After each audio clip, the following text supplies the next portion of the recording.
Sa mga Western people, ganito ang kanilang macarons. Iba't iba ang kulay at saka may filling. Pero sa ating mga Pinoy, ito ang version natin nito. Ang cupcakes na to ay hindi kagaya ng usual nating nabibiling cupcakes sa tindahan dahil ang recipe ito, ang main ingredients ay sapal ng nyog o kay kinayod na nyog. Kaya tara, samahan niyo po ako kung paano ko to ginawa. Sa isang malaking bowl, naglagay ako ng butter at saka asukal. Ito ay ating hahaluin hanggang sa sila ay mag-combine. Haluin lang natin ng haluin and after, maglalagay tayo dito ng itlog mga mahal. Dapat po ang ating butter at saka itlog ay naka-room temperature lang.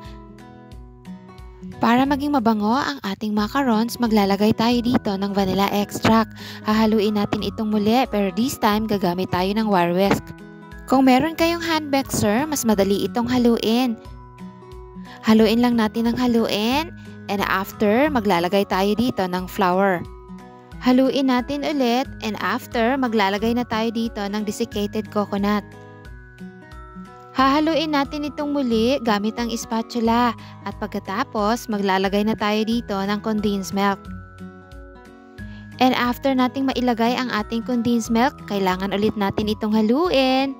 Kung meron kayong hand mixer, mas madali itong gawin mga mahal. Pero kung wala, magtatsaga tayo sa wire whisk o kaya spatula ay pwede na.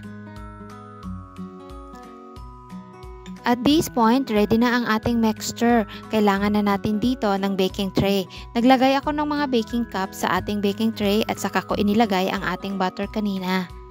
Ang pagkakalagay ko po ay okay lang kahit medyo puno ang ating baking cups dahil ang recipe ito ay hindi gaanong umaalsa. Nasa inyo din po kung gaano kalaki ang size na gusto nyo.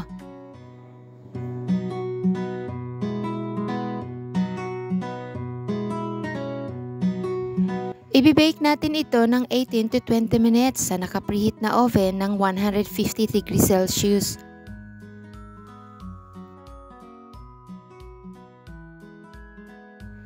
And after 20 minutes, ito na ang ating napakasarap na macarons. Palamigin lang natin ito ng bahagya, saka natin ito kainin. Super daling gawin at hindi mahirap hanapin ang mga ingredients. Thank you for watching mga mahal. Until my next video, bye for now!